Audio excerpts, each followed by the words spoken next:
Look at this flaky, layery goodness. Let's learn how to make it. Dink. It's the Great Taylor C. Baker Show. Hello, my name is Taylor C. Baker. I am baking my way through the Great British Bake Off in what I'd like to call the Great Taylor C. Baker Show, or in most cases, the I'm alright, I've learned a lot, I'm getting better show. This week, we have a delightful holiday recipe. It could go for Thanksgiving, it could go for just fun family dinners, thrown out at Christmas. We are doing Kouign Amann. It is a buttery, fluffy, flaky, pastry, delicious bread like doughy roll. Yum. In this particular recipe, we want to have a beautiful mixer with a dough hook attached to it. And we are going to first put in our 2.5 cups of flour. Get it off the hook there. Don't want to be on the hook. 1 teaspoon of salt, 2 teaspoons yeast, 2 tablespoons of melted butter, 7 ounces of warm water. We're gonna mix it for 2 minutes on a slow speed and then 6 minutes on a fast speed. My mixer has been possessed.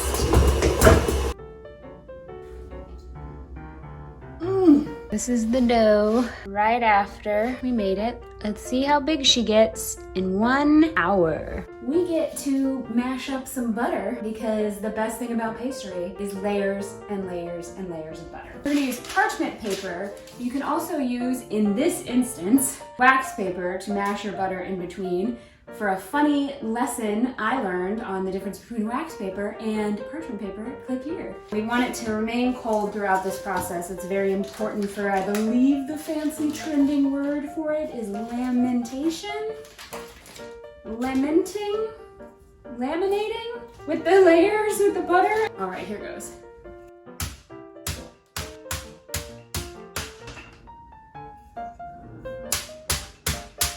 That was very fun. If you ever need to get out some tension, take one of these bad boys and bang up some butter. And then you'll have the best treat of all because you'll have flaky pastry to eat afterwards. Thank you. I feel so much better. Place our beautiful square of butter into the fridge to chill. Kazow! 1 hour later, I think she is sufficiently doubled in size. Okay, this is where all the mistakes could happen. We're gonna roll this out.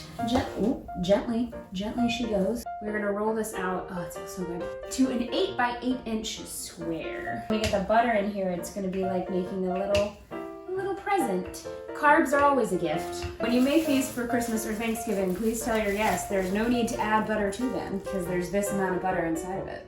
Part is like making an envelope. Fold your pastry over your butter. Roll our beautiful little envelope into an 18-inch by 6-inch rectangle. Fold the bottom layer into the center and then the top layer over that. Get this beauty in the fridge for 30 minutes so this butter can get chilled. And we're gonna do this a total of 3 times. So the first one was obviously number 1. This is number 2. This gets the beautiful lamentation, Laramie, Wyoming. The layers, it makes the layers. Put her back in the fridge for 30 minutes. We will repeat that process 1 more time. Just imagine it happened. And now we have to do, I'm prefacing all of this because it's very quick, because we don't want the butter to start melting. We're gonna roll it all out, repeat that same process, but sprinkle some sugar. And this was a big thing that in the Great British Bake Off, they faltered on. They put sugar between every layer instead of just the final roll and fold. The pressure is on.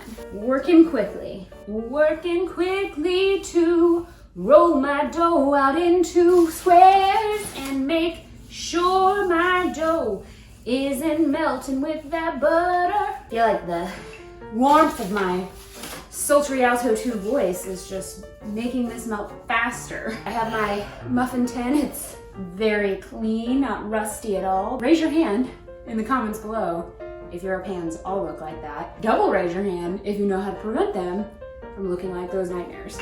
We need to roll this out into a 12 by 16-inch square. Come together. Layers of my dough.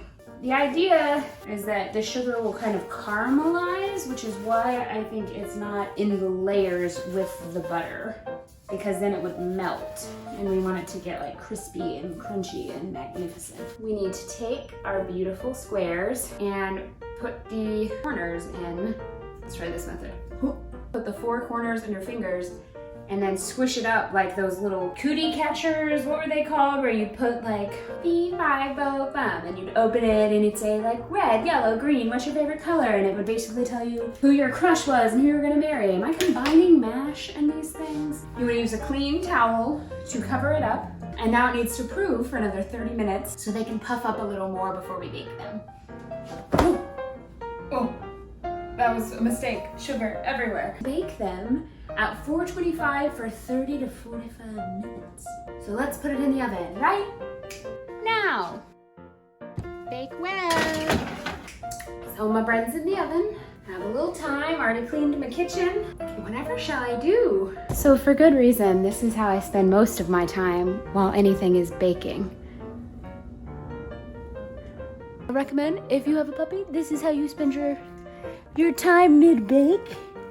And if you don't have a puppy, get one. They are ready. The oven has spoken. These look delightfully layery. I can see the layers. I get it, oven. And we need to let them cool on the rack for a little while. These smell magnificent. Let's give it a try. Wow.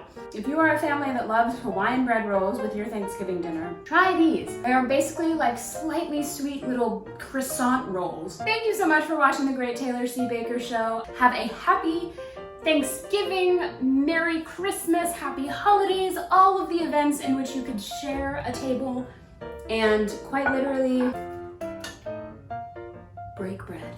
Be sure to hit subscribe and follow along with all of my baking misadventures, and every once in a while, make something that tastes and looks not so bad. So, cheers to that. Ding. It's the Great Taylor C. Baker Show.